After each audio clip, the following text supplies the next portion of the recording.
mikrofon lah sebab saya rasa saya boleh. Kalau boleh bercakap macam begini jelas, saya teruskan. Kalau tidak, mikrofon boleh. So kalau ada mikrofon beritahu, wah mikrofon lah. Kalau tidak dengar, kalau tidak dengar, kalau dengar, saya boleh teruskan. Boleh? Alright. Tapi terlebih dahulu saya kenalkan dirilah, nama saya Puan Kasma. Oke, Puan Kasma sebenarnya saya adalah juga jururawat. Ya, sama-sama dengan Puan Petris. Ya, jadi sama-sama jururawat. Cuma saya tidak dengar ya. Oke. Bagus. Maknanya kan aktif. Mendengar aktif ya. Oke. Jadi kehadiran saya pada hari ini bagi saya adalah special. Kenapa saya cakap special?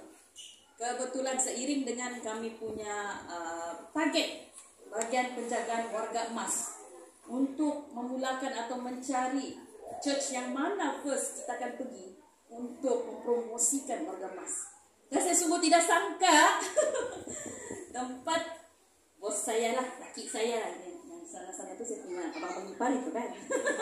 Okey, yang menjadi tempat pertama. Dan saya ucapkan tahniah kepada pihak EJK pelayanan gitu. Kerana anda adalah pelopor pertama memanggil kami bahagian penjagaan warga tua untuk memberi ceramah tentang warga emas di bahagian kawasan gereja. Ya, yang memang kami sendiri begitu. So berilah tepukan tangan, bukan senang urus itu. Ya, macam begitulah. Jadi, okey, kita berbalik pada ceramah saya lah tentang stresnya menjaga orang tua. Mula-mula saya dia yang menjemput Puan Imelda. Ini kata Jokau. Sebab soalnya orang bagi tajuk yang begitu macam enggak, tapi tiba-tiba bermula dengan perkataan aduh. Tapi sebenarnya ayat ini antara ayat yang tidak asing. Siapa yang pernah menjaga warga tua, ya, yang mengalami stres akan bercakap macam begini. Apa yang sebelum itu saya mau minta maaf banyak-banyak lah ya, sebab mungkin perkongsian kita ini adalah perkongsian yang bukan saya cipta tetapi pengalaman. Walaupun kami ini berpuluh tahun kerja di hospital, melihat orang warga tua apa semua, tetapi banyak pengajaran yang luar biasa. Ya, pengajaran untuk diri saya sendiri. Ya, pengajaran untuk semua orang. So saya kongsikan. Ya, saya kongsikan. Alright. Jadi untuk makluman kepada tuan-tuan dan puan-puan, bila kita bercakap tentang stres ini, banyak puncak yang boleh kita menyebabkan stres menjaga orang tua. Ya, cuma kita tak tahu. Mungkin ada yang tahu, yang merasa stres itu sahaja, yang lebih memaham dia punya masalah. Jadi hari ini saya akan bercerita sedikit daripada banyak tentang isu-isu tentang penjagaan warga emas. Saya akan ambil sedikit untuk dikongsikan kepada anda. Mudah-mudahan perkongsian ini akan memberi satu penambah maklumat untuk dikongsikan. Bukan saja diguna untuk diri sendiri, tetapi kita punya ahli keluarga. Kalau macam saya, bukan untuk saya punya kerja, tetapi untuk diri saya sendiri. Even anak saya ada di sini pun saya sudah kasih tahu orang awal-awal. Saya tahu sudah ini. Sebab ini, maklumat ini, info ini bukan untuk kerja saja, tapi memang untuk kita punya menjalani hidup yang sehari-harian lah. Okey, so ada empat perkara yang saya mau bawa di sinilah, yang bila keluar nanti daripada ni gereja yang mulia ini, keluar nanti kita akan teringat. Ada 4 perkara yang perlu saya tekankan. Yang pertama berkaitan, kita mau tahu apa itu stres. Yang kedua, kenapa penjaga tu boleh jadi stres? Jadi orang tua siapa? Kenapa dia mau stres? Yang ketiga, tanda-tanda orang yang menjaga tu sudah stres. Kalau sebelum ni mungkin kita tak tahu, hari ini kita boleh tahu. Sikit pun tak apalah. Yang penting kita tahu sudah itu tanda stres. Dan yang terakhir sekali, cara mengatasi stres. Okey, kalau kita ni penjaga, macam mana kita mau mengatasi itu? Apa ini stres kita menjaga orang tua? Sebab mau tidak mau kita kena jaga orang tua. Tapi macam mana mau menyelesaikan atau mengurangkan tekanan itu penting.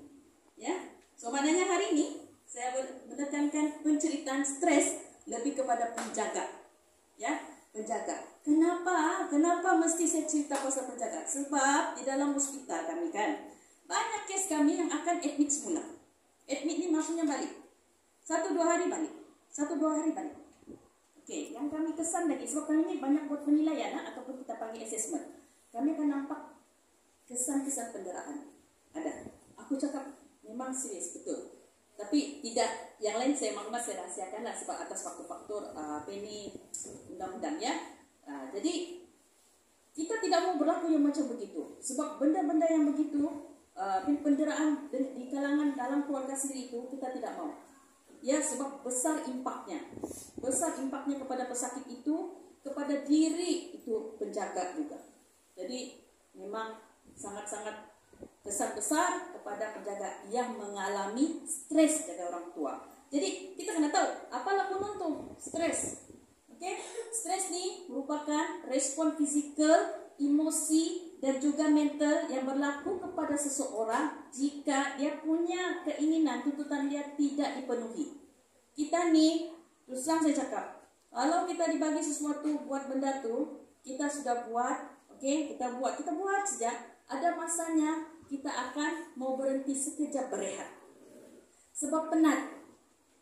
Jadi kalau selalu kita ni menjaga ke orang tua sejak, tapi tidak dibagi rehat, walaupun 1 hari, even orang luar pun bekerja dibagi 1 minggu 1 kali rehat, tapi ini menjaga orang tua, tiada rehat. Dia rehat dan tidur saja, maka stres boleh berlaku. Saya tidak cakap stres itu tidak bagus. Stres sebenarnya dia ada kategori. Oke, kalau tidak stres, kita tidak motivasi diri untuk maju. Kalau terlebih stres, kita akan jadi seorang yang tidak baik. Jadi tidak baik. Tetapi stres yang sederhana, stres yang boleh kita kawal, kita akan menjadi lebih kuat dan bermotivasi. Itu penting, ya. Itu yang penting. Oke. So, apa impaknya kalau stres ini tidak kita dapat kawal? Bertimbulan lah orang bilang itu penyakit. Tinggi darah lah, kencing manis lah. Kenapa? Hormon-hormon di dalam badan tidak stabil sudah. Ada ketentuan sudah. Ya, tidak puas hati apa semua. Dia akan menghasilkan bahan kimia yang spesial di dalam badan untuk mendesak dalam badan kita. Itu sebabnya badan kita akan menjadi berubah. Kurang berat badan dan sebagainya. Air muka pun sudah nampak macam lain. Dulu cantik beauty. Bekas mulut ngadau tahun berapa kita pun tidak tahu. Lelaki pun tahu. Pasal takap-takap dia berjalan kan. Kalau berdiri, kalau ada pertandingan. Semua hilang. Semua hilang kerana stres. Boleh ya? Boleh. Okey. So, sebenarnya sebelum kita tengok mengapa penjaga stres, siapa sebenarnya penjaga warga emas? Tidak ada satu pun kategori kita boleh klasifikasikan. Ini perempuan ikut jantina penuh. Ini lelaki yang mesti jaga. Ini mesti perempuan. Ini mesti yang berumur dari begini. Tidak. Dia bergantung situasi. Itu sebabnya kalau dalam kesihatan kita panggil penjaga atau caregiver. Kita tidak akan kategorikan yang khas-khas. Sebab dia tengok situasi orang itu. Hidup dalam realiti kan. Maksudnya, contohlah saya minta maaf ya kalau ada macam kebetulan kesamaan. Sebab benda ni realiti saya cakap. Saya bercakap ni kerana experience yang terdahulu ya. Okey, kalaulah orang itu, orang tua tinggal dengan cucunya yang dibawa macam si babaki, contoh babaki lagi kan mau dibagi ya. Ujian juga sama si babaki ni tahu. Nah bukan itu sejak pula kebetulan ku tahu namanya kan minta maaf lah. Okey, apa babaki? Kau jangan risau babaki. The best semua apa ni kau. Okey. Contohnya macam si babaki saja yang tinggal di kampung tu. Betul dia ada ibu bapa dia apa semua, tetapi disebabkan tuntutan kerja, tuntutan apa-apa semua, maka dia kena tinggal di situ. Maka kita boleh panggil dia penjaga. Nah, walaupun kita bilang tidak seiring dengan umurnya, tetapi kalau itulah yang ada, mesti warga emas tu akan bergantung pada dia. Babaki yang bikin mama ni lah, mesti. Nah, itu sebabnya kalau di bagian kami, kesihatan, hospital, kita tidak akan klasifikasikan. Carilah, kita tidak akan klasifikasikan. Okey, orang penjaga ni mesti begini. Sebab dalam realiti, itulah. Kalau itulah yang ada di sekeliling, maka itulah penjaganya. Jadi, walaupun si babaki ini masih muda, handsome dan hebat, ya, dia juga ada hati dan perasaan.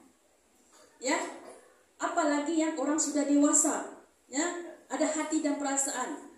Pujian satu penghargaan yang maha tinggi yang selalu diharapkan oleh penjaga. Dia bukan juga mau minta duit sangat tuh, enggak, tetapi penghargaan terima kasih pun sudah cukup besar nilainya.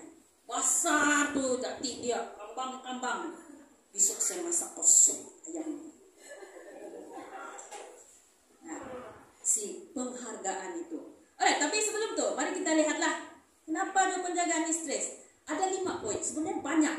Oke, tapi kita mulai banyak-banyak, kita ambil yang berkaitan yang sangat senang sedikit. Sebab permulaan bagian.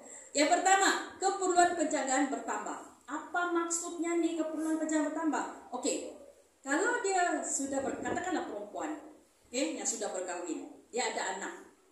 Kalau dulu dia hanya jaga anak laki, ya, anak laki. Tiba-tiba warga emas yang dulu boleh berjalan, boleh berjalan, jatuh sakit. Nah, itu memang kita tidak boleh buat apa-apa. Mentua, setakat mentua. So, tidak ada pilihan. So, dia kena jaga. Maka, pertama satu beban. Pada awalnya, dia bukan beban. Jangan salah fahamnya, pada awalnya dia tidak rasa beban. Tetapi akan menjadi beban apabila tidak ada kerjasama dalam ahli keluarga. Nah, sebenarnya tidak kiralah anak kah, menantu kah, cucu kah itu, mereka semuanya bila menerima warga emas untuk dijaga, semuanya bagus. Tapi boleh berubah disebabkan stres kerana tidak ada sokongan. Itu saja itu. Ya, kita tengok. Okey. Yang kedua, menghadap kerana warga emas. Nah, ini. Kadang-kadang support dari family bagus. Tapi problem dengan tingkah laku warga emas. Okey, kami pernah tanya doktor pakar kami dulu kan, di GHKL sana pernah tanya lah, doktor kenapa begini? Ini orang tua kan begini sensitif lagi nih. Dia kasih ketawa kami. Kamu tahu apa dia bilang? Sebenarnya benda tu normal. Yang perlu buat adjustment atau penyesuaian itu adalah diri kita. Jadi penting sebagai penjaga nih kena pandai menyesuaikan dan kena pandai membaca gaya dia dulu kalau mau menangani warga emas macam begini. Sebab, lagi satu benda yang menarik, terdapat kajian sains yang menunjukkan apa gaya kita masa muda akan kembali pada masa tua. Kalau masa muda itu, kita seorang yang ceria, tidak cerewet, tidak berapa cerewet lah bila tua. Kalau saya terus cek ya. Kalau time kita muda, orangnya yang tegas, orang yang macam mana? Ready. Aku sudah tarung sama anak saya.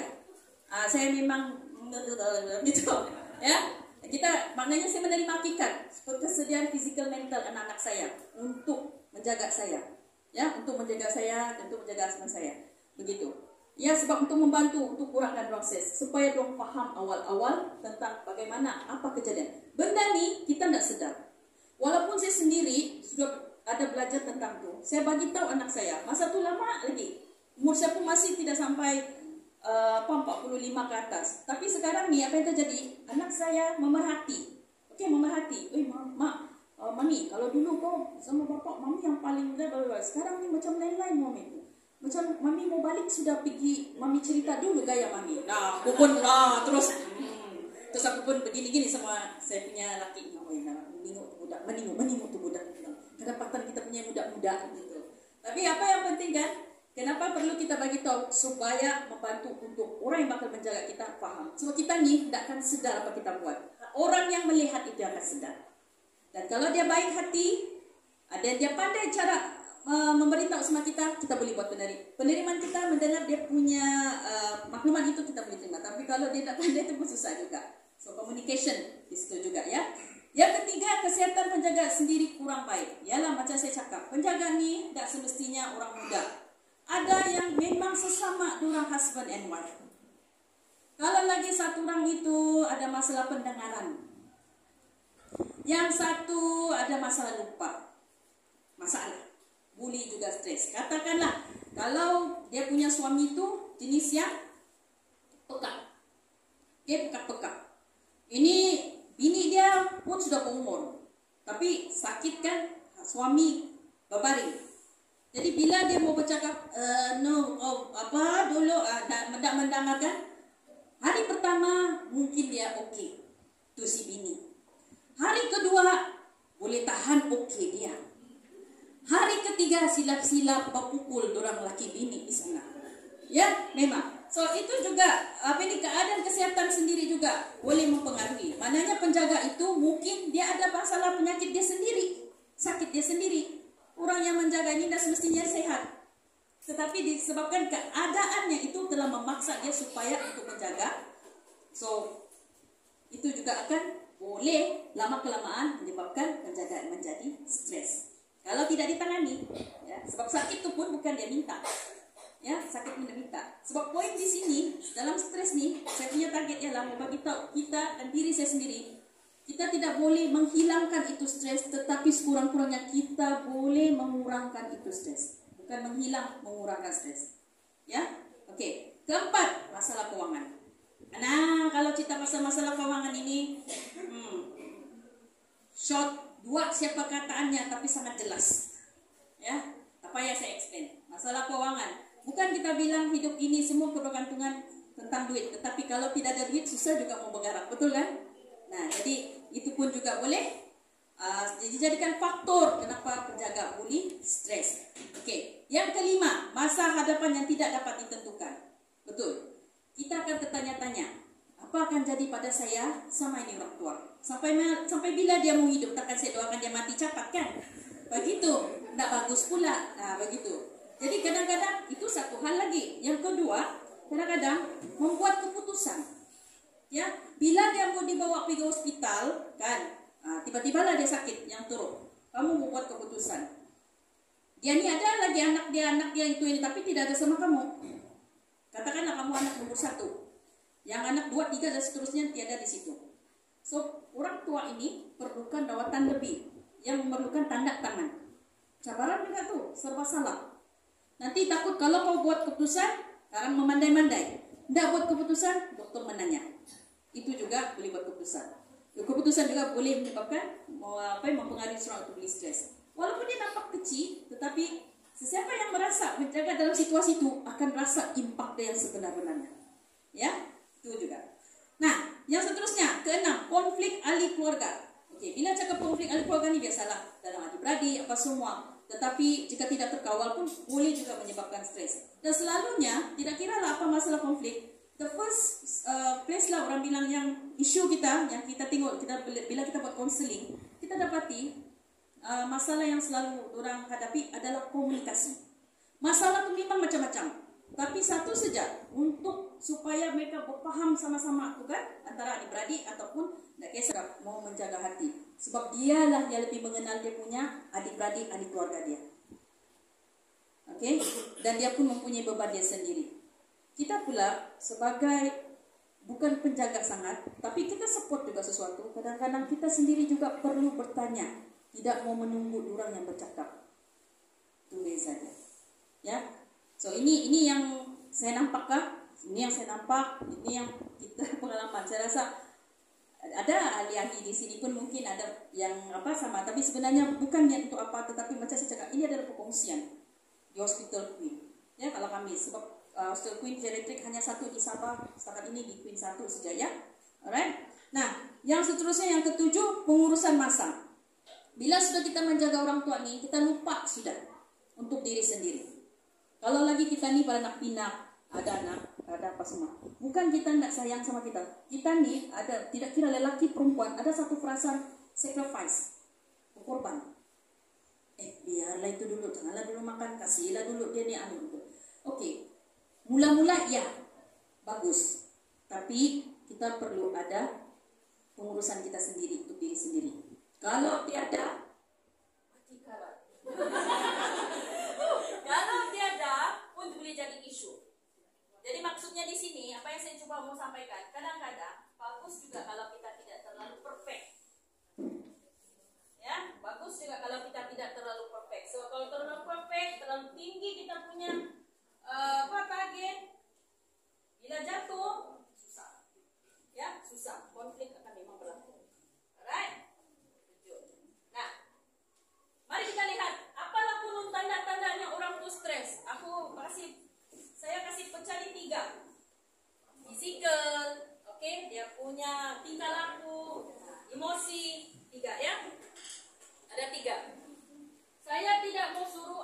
di dalam dewan ni menghafal. Okey? Jangan risau. Saya tidak ada soalan, saya tidak akan silat-silat. Tidak, jangan risau. Tapi sekurang-kurangnya cukup 1-2 poin kamu dapat tangkap. Bagus.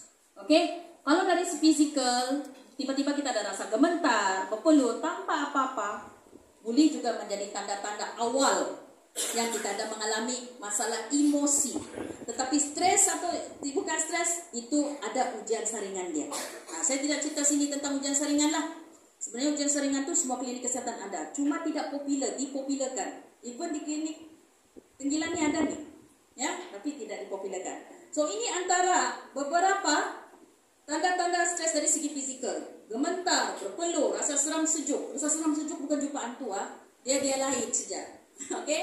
Okey, tangan dan kaki saya. Ini, bernafas saja. Dia berlaku secara tiba-tiba. Duduk, tengok TV, tiba-tiba begitu. Tiba-tiba. Jadi, tanda-tanda ni kemungkinan sahaja. Tapi mungkin juga ada penyakit lain. Jadi, saya sarankan kalau ada tanda-tanda seperti yang tertera di sini, okey, maka mungkin kita ada stres. Tapi bukan maksudnya kita sudah ada stres. Ya, mungkin. Sebab mungkin juga tanda-tanda ini ada juga pada tanda-tanda penyakit yang memang penyakit. Alright? Nah, sekarang dia tidak mau bikin. Itu antara tingkah laku penjaga yang sudah mengalami stres. Okey, ini adalah gangguan fikiran yang mungkin berlaku pada orang yang stres, tapi tidak semualah, ya. Tak semestinya semua ni mesti berlaku maka dia stres. Ada 1-2 sahaja. Ya, 1-2 sahaja. Okey. Nah, so macam mana mau mengatasi itu stres? Yang pertama, kenal pasti keupayaan kita tu sampai mana. Kalau keupayaan kita sampai begini, terus terang sama family. Saya boleh jaga ni orang tua, tapi saya minta tolong kamu begini. Sebab saya ni begini. Saya minta kerja sama kamu. Saya tidak masalah. Jangan cakap, boleh kah nenek? Oh boleh. Kasih saja. Okey, on. Tapi sebenarnya tidak on. 1, 2, 3 hari, seminggu, 1 bulan, 1 tahun. Okey. Second, start. Ya, start. Rancang masa seharian yang realistik. Maknanya beban kerja sudah bertambah. Kalau kita ni tidak ada family, kita tidak berkahwin, bukan bererti kita tidak ada beban. Orang yang tidak berkahwin ataupun tidak ada anak pun dia ada masalah dia sendiri. Perlu kita ingat. Jangan ingat orang yang sudah kahwin tu, dia saja yang kita bilang bebannya tinggi. Dia bukan juga kahwin, dia menjaga. Enggak, dia punya masalah sendiri. Mungkin dia masih belum kahwin tapi dia perlukan wang, dia perlu mencari, tetapi kerana tidak ada pilihan mesti dia jaga. Itu kena kita tengok. Jadi bila sudah dalam keadaan itu, perancangan dalam masa seharian sangat penting. Ya, perancangan masa seharian. Sebab kau sudah contohnya kau kira-kira kau single kan, single ada anak kan, kau punya beban kerja sudah bertambah, jadi kau kena susun atur. So pagi ni apa saya mau buat, petang apa saya mau buat, tengah hari apa saya mau buat. Kalau tidak ada perancangan pun boleh jadi masalah. Banyak benda yang tak boleh dicapai. Lepas tu kita boleh stres sendiri. Yang ketiga, luangkan masa untuk diri sendiri. Ini maksudnya me time. Ya, kita mesti ada masa untuk kita, walaupun 1 jam. Kalau lah main game itu, main handphone atau bertiktok itulah menggembirakan kamu dan boleh mencas kamu punya kegembiraan untuk satu hari itu, buatlah. Bagi tahu, hari Minggu saya mau cas saya punya emosi saya mau jaga saya mau bergembira sedikit, kasih tanam-tanam, kasih lihat pikiran saya, kasih lihat badan saya. Bolehkah kamu tolong jaga dulu sekejap? Setengah hari pun tidak apa, sebab saya akan mau berehat Pak. Kasih tenang pikiran. Mungkin saya mau tidur 1 hari, atau saya mau di kolam renang 1 hari. Begitu contoh. Kena ada. Kalau kita tidak ada begitu kan, walaupun 1 hari susah. Kalau kita cakap dah boleh bah puan, mesti juga terpaksa menjaga. Nah, bersedialah. Tanpa kita sedar, kita boleh jadi pendera fizikal, emosi warga emas. Masa tu, bila sudah kita perasan, ada lambat sudah.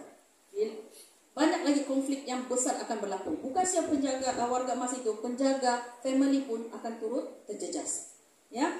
Nah, pengendalian keuangan ini, of course, dia bergantung. Kalau pengalaman saya di Sarawak, sebab dulu kami terpaksa buat pemeriksaan, betul-betul konseling dengan warga mas yang ada masalah begini. Kami terjumpa kes, muda lagi tuh orang, dia terpaksa berhenti gara-gara adik-beradik dia tiada yang dapat jaga.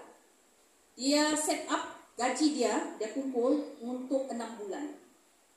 Oke, untuk 6 bulan. Tetapi dia bersetuju untuk buat benda itu, melepaskan kerjanya semata-mata hasil perbincangan komunikasi dengan dia punya adik keluarga. Yang mana dia beritahu, saya sanggup berkorban untuk menjaga ini si mama, tapi ini di Sarawak kan? Di Sarawak, ini memang betul nih, di Sarawak. Dia menangis-nangis. Dia bilang 6 bulan, and then mereka semua sudah bersetuju dan berjanji akan bantu dia juga lah.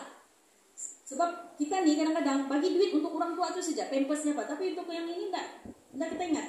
Yang menjaga nih, makan minumnya dia pun mau berlawak, mau bercantik, ada nafsunya mau makan ada. Pandai-pandai kita terlupa. Ya, itu ada masalah tuh di situ. Jadi apa yang berlaku masa konseling tuh? Kenapa aku bilang menangis? Lelaki ya, dia lelaki. Kenapa dia menangis? Bila sudah sampai 2 bulan, dia bijak juga. Bila sampai 2 bulan, gajinya tuh ngam-ngam, keperluan diri dia, bukan keperluan mamak dia tuh, diri dia sudah susut, dia mulai bersuara. So, apa respon daripada ahli keluarga? Janji sudah hilang. Semua pun sudah, kau pandai-pandailah, kau itulah inilah.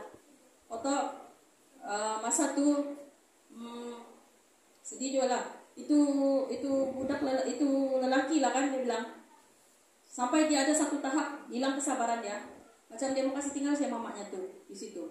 Sebab dia bilang penghargaan yang saya dapat itu tidak dihargai. Tapi itulah, anak tetap anak, bapak atau mama tetap bapak mama. Nasib dia ni jenis yang kuat kepada kerohanian. Dia coba bertahan. Cuma kami rasa kesal, and then kena panggil tau ahli keluarga yang terlibat untuk bagi tahu situasi dia. Sebab dia punya part, dia sudah buat, dia terus terang.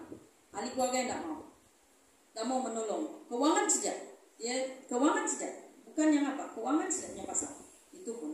So bila kita inilah yang bukan sebagai penjaga sebenar lah, orang bilang just support orang yang menjaga tuh dalam adik-beradik kita.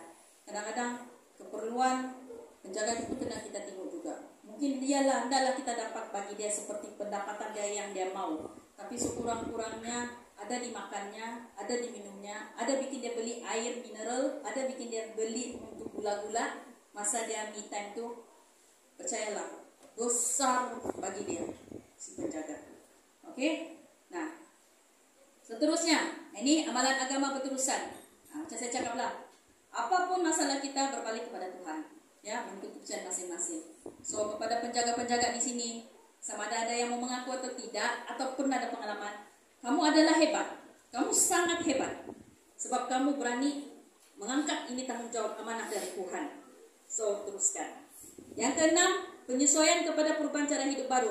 Ya, bila kita sudah akun mau jaga orang tua, kita punya kehidupan akan berubah. Tidak kira kau tua muda. Ya, jadi apa yang kami sebagai orang hospital dicakap, kalau kau ada masalah, kau kena cari first orang yang kau trust. Soalnya ahli keluarga. Kalau tidak, baliklah kepada kami bagian konseling. Ya, bagian konseling. Ya, dan selalu berpikiran positif. Bergaul dengan orang-orang yang sama-sama menjaga supaya ada saling untuk bercerita. Orang-orang penjaga ini dia punya kemauan mendengar saja, Pak. Dia mau didengar saja. Dia tahu juga kemampuan orang yang dia bercerita itu sampai mana. Kalau kita mendengar saja, walaupun tertidur-tidur, oke saja orang itu pun cukup lega. So kepada orang-orang yang mendengar masalah orang yang menjaga nih, Anda pun cukup hebat. Tahniah. Oke, kerana membantu dia. Selain daripada itu, yang ketujuh, jaga kesihatan diri sendiri pun penting. Alright, libatkan ahli keluarga dan juga dalam keputusan pun antara cara-cara menangani stres. Dan akhir sekali macam saya cakap, kalau semua tidak berjaya, kamu dapatkan konseling. Kita sebenarnya baru tentang ini penjagaan warga emas, dan kita tengah aktif memperkenalkannya di Sabah. Banyak kebajikan-kebajikan JKM yang kita tidak tahu. tentang apa kelebihan. Sebenarnya berapa orang tahu bahwa kalau kita ini tidak dapat jaga orang tua dalam satu hari dan kita perlu orang menjaga, kita boleh dapatkan perkhidmatan itu percuma di JKM. Tapi ramai kita tidak tahu. Ini dinyatakan saya buat masa tu ini kami ada satu program panggil daripada JKM. Apa perkhidmatan jabatan kebajikan yang ada di Sabah? Boleh bantu orang-orang di kampung kita, terutamanya ni lah yang di kampung-kampung. Itu macam makcik aku jugalah. Ya. Okey, jadi dia cakap, dia orang Semenanjung. Dia cakap, saya sungguh terkejut sebab tidak ada pernah permintaan. Duit untuk itu apa memang adalah sebenarnya. Okey, mungkin juga kerana baru atau ramai yang tidak tahu, maka benda tu tidak diketahui. Mereka akan panggil orang-orang tertentu untuk menjaga. Tapi dia menjaga bukan apa, itu satu hari lah. Just tengok, masak apa semua, sudah selesai, apa, dia akan balik. Siapa yang bayar? JKM, Jabatan Kebajikan. Jadi, orang yang tak berkemampuan mau mengupah orang untuk menjaga, sekurang-kurangnya benda tu boleh menolong sedikit. Ya, betul. Itu di Sabah ni, setakat ini belum ada pernah yang minta. Dan untuk pengetahuan kamu semua, ya tuan-tuan dan puan-puan, ini even klinik-klinik kesihatan sebenarnya sudah lama ada tentang warga emas ini, tetapi dia tidak dipraktik. Jadi kami bahagian pendidikan, saya juga mau mengucapkan merakamkan terima kasih kepada mantan pengarah kita dulu JKM, Dr. Christina Rundi, sebab dialah maka kami wujudkan ini khusus untuk penjaga warga tua. Ya, bukan untuk nurse, tetapi untuk masyarakat pun ada. Tapi benda ini masih baru, jadi banyak yang orang tidak tahu. Saya ada satu lagi pelopor yang orang bilang bekas student saya, dia tengah sambung belajar. Mungkin ini isu sensitif, tapi saya bagi tahu. Yang beruntungnya lah, nama dia Puan Wahida, dia STA juga. Saya sangat-sangat menunggu kepulangan dia belajar, sebab InsyaAllah nanti kami akan berkolaborasi, okay, di antara UMS dengan college kami supaya kasih sebar lagi banyak-banyak tentang warga tua. Kasih sebar lagi orang share tentang apakah benda-benda atau sokongan-sokongan yang ada di tempat kita ini yang boleh masyarakat itu boleh guna.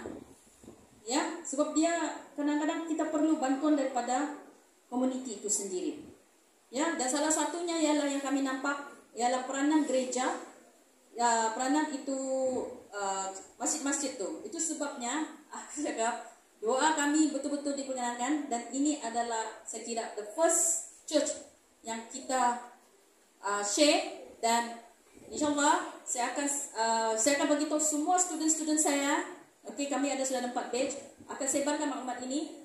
Kita sudah mulakan tapak, dan saya harap mereka yang nurse-nurse yang ambil post basic ni akan turut sama pergi berinisiatif untuk membagi ceramah-ceramah di tempat masing-masing, ikut kepercayaan masing-masing lah, ya, tetapi berkaitan dengan warga tua. Ya. Nah, sebelum saya mengakhiri ini topik, kita perlu ingatlah, ya, kita perlu ingat penjaga ada hak dia juga. Yang pertama, dapat kepuasan hidup. Dia masih boleh bersosial. Ya. Kedua, mendapat bantuan serta sokongan ahli keluarga. Yang ketiga, mendapat layanan yang terbaik dan sempurna. Dan akhir sekali, mendapat penghargaan dari pengorbanan. Ya, mendapatkan. Nah, ini ada masa sedikit lagi. Saya mau share satu kes lah. Okey, nama saya rahsiakan, tempat saya rahsiakan. Tetapi ini bukan saya cipta. Ini adalah kes benar. Alright, kes benar. Pada tahun 2019 tu, macam saya cakap, kami buat pemeriksaan. So, student saya sudah dikembalikan ke tempat hospital masing-masing. Salah satu keperluan mereka untuk lulus, kena buat counselling yang ada kes macam begini. So, kita pergilah. Jauh, sangat jauh. Tapi, sebelum saya pergi, saya suruh student saya pilih kes. Dan orang kes yang pilih itu bersetuju, tetapi masalahnya, dia punya husband tidak sehat. Jadi kalau boleh lainnya buat di rumah. So kita minta kebenaran dari hospital lah, so dapat kebenaran. Jadi ada satu borang penilaian kita buat. Saya belum jumpa orangnya ni ya. So student saya bagi, Puan, ini kes saya. Ini dia punya ujian saringan. Saya tengok begini, macam macam truk nih, dia punya tekanan ini, tahu? Saya bilang, stres nih. Tidak lah Puan, oke orangnya Puan. Dia bilang, oke orangnya, kau pasti gak? Pasti, bilang gitu. Ada apa? Besok kita pergi. So kami pergi, dua. Satu lelaki, student lelaki saya, dia yang akan menanya lah nih buat penilaian. Satu perempuan. Oke, kami 3 orang. Pergilah. Sudah pergi, kami pergi satu rumah, memang hebat. Dia nih, kalau bilang pasal duit, nah, dia sebenarnya suruh rumah, tetapi dia berjaya. Dia seorang yang berjaya. Kalau saya sebut, memang terkenal. Di rumahnya terpampang kejayaan-kejayaan dia. Dia buat satu projek kampung dan projeknya itu berhasil. Malah dia bagi itu pekerjaan sama orang masyarakat di situ. Oke, tapi orang tidak tahu bahwa dia mengalami stres yang teruk. Saya sendiri pun tidak menyangka bila saya tengok, oh, cantik. Umur dia 55 ke atas begitu. Laki dia sudah 70 lah. Dia ni berkahwin dengan masa tu lah, zaman tu, dengan seorang lelaki yang bukan orang setempatan. Memang kalau kami tengok pun, walaupun sudah tua-tua, rupa-rupa besar orang dia, mandor, tapi mendapat tentangan hubungan perkahwinan disebabkan foreigner, alright. And then, tapi sebenarnya bukan pasal foreigner, tingkah laku suami. Jadi dia punya cinta atas cinta, sebab lelaki itu pun berjaya membuktikan menamat hati, so kawin. Tapi perkawinan tu memang dahsyat. Ini yang dia ceritalah. Kenapa dahsyat? Keluarga dia cakap, kalau ada apa-apa terjadi sama kau, kami tidak tanggung jawab, sebab kau sudah kami bagi nasihat. Dan kau sendiri tahu macam mana gaya itu suami. Alright? Okay. So masa muda tu kawin, dapat anak ramai. Tetapi sepanjang perkawinan itu, tangan, kaki, semua sampai. Dan husband memang sampai dia malu, kesian. Sampai dia malu kerana cakap oleh orang kampung, kau itu adalah celupan terakhir. Sebab laki kau sana sini tidur. Dan pagi-pagi kerjamu datang ambil pungut dia dari rumah perempuan balik ke rumah. Benda ni berlangsung berpuluh tahun. Tapi kerana cintanya dan sumpahnya kepada keluarganya sendiri, sebab dia mau membuktikan bahawa lakinya akan okey, maka dia bertahan. Tapi tidak sangka yang itu yang bahaya sebenarnya pada hari kami datang. Okey? Rupanya dia gembira kami datang sebab dia memang perlu bercakap sudah. So kami datanglah. Aku sendiri pun datang, aku semua gembira, kami duduk. Okey, bagus nih, bagus. Bagus. Sebab aku anggap aku yang salah buat penilaian student aku tu. Jadi duduk, kita punya cerita, kita start lah counseling, husbandnya di belakang. So kita tanya, stroke kan duk? Ya, boleh mendengar kan? Mungkin tidak. So bila saya buat apa kan, dia tengok sekejap, lepas tu tidur. Alright, okay. So ceritalah. Sudah saya cerita, student lelaki saya ni lah. Student lelaki saya ni. Jadi dia cakap, jadi Puan, apa yang kau stres jaga suami kau? Saya stres menjaga tu sebenarnya tidak, tapi kerana tingkah laku dia terdahulu, kerana dendamku sama dia. Dia ada satu orang pun perempuan tu juga yang pergi menjaga dia. Akhirnya aku juga. Dia bilang, saya tertekan. Tidak ada orang yang saya kasih tahu. Saya pernah mau bagi tahu anak-anak saya tentang saya punya perasaan ni. Tapi anak-anak saya cakap, itu benda kecil mami, sudah lama. Apalagi kamu kenang-kenang. Durang iya, tapi aku yang merasa tidak. Aku yang merasa itu tidak. Dan untuk pengetahuan kau Puan, Anas, dia bilang, juga cakap semua. Berapa hari ini saya sudah terfikir mau membunuh dia, Benny. Betul. Bayangkan mukaku di situ mendengar, menengok student aku yang perempuan, yang lelaki itu yang aku macam mau first mau bunuh dia. Kalau mau tahu kenapa? Student lelaki aku jawab apa? Normal begitu. Normal dia bilang. Saya duduk belakang, dia di situ, saya kubit-kubit dia. Saya bilang, saya tiap sebutnya. Kau di sini duduk ya? Pusing-pusing. Sorry hasil tapi. Pusinglah dia duduk. Sebab dalam hatiku kalau aku bayarkan lagi ni lagi, kami lah first case yang ditikam. Okay? Sebab normal.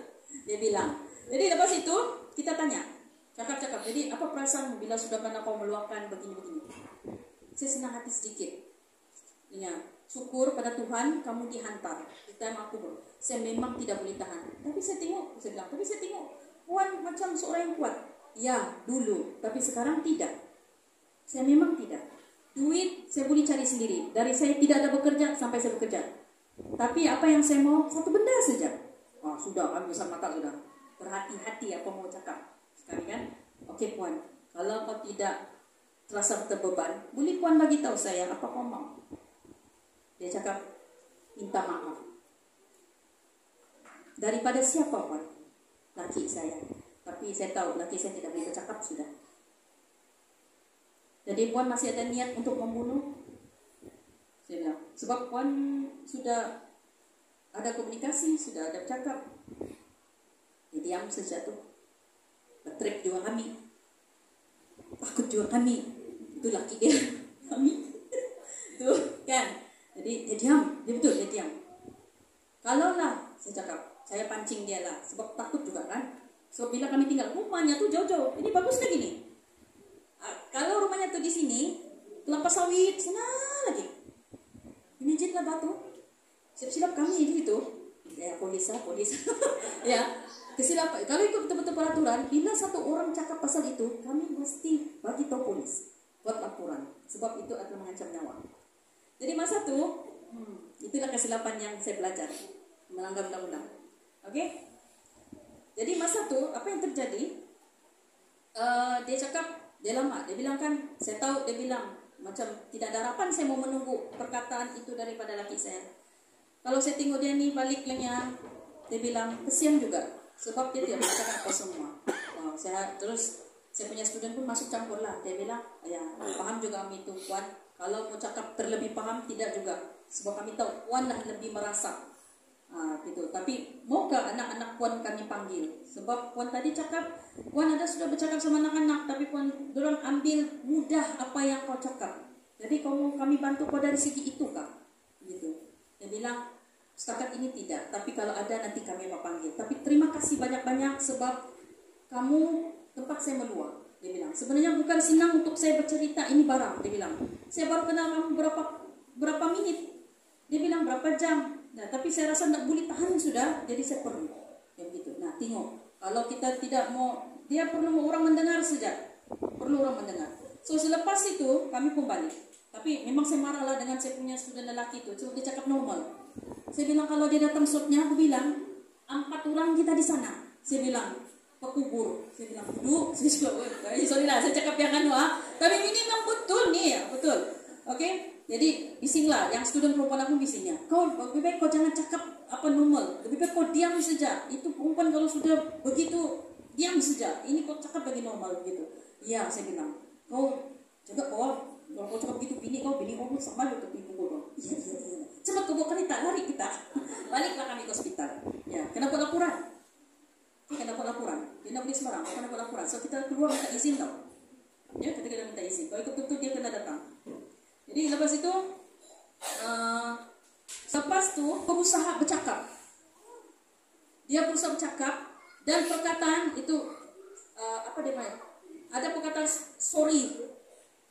Sayang, sorry, tapi memang anulah, tapi jelas dia bilang. So bila dia cakap begitu, saya sangat-sangat tanyakan macam dia kasih tahu saya punya student kan, saya sangat-sangat aduh hilangnya, sudah hilang sudah apa yang dengan susah saya mau gambarkan yang hilang tuh semua, yang dia punya dendam, dia punya yang kesengsaraan dia jaga apa semua hilang because of perkataan tuh minta maaf. Nah, kalau keluar dari sini minta maaf kamu, bapak-bapak, ingat, minta maaf itu boleh menyebabkan Anda hidup dan mati. Jalan, oke, itu memang sejalan.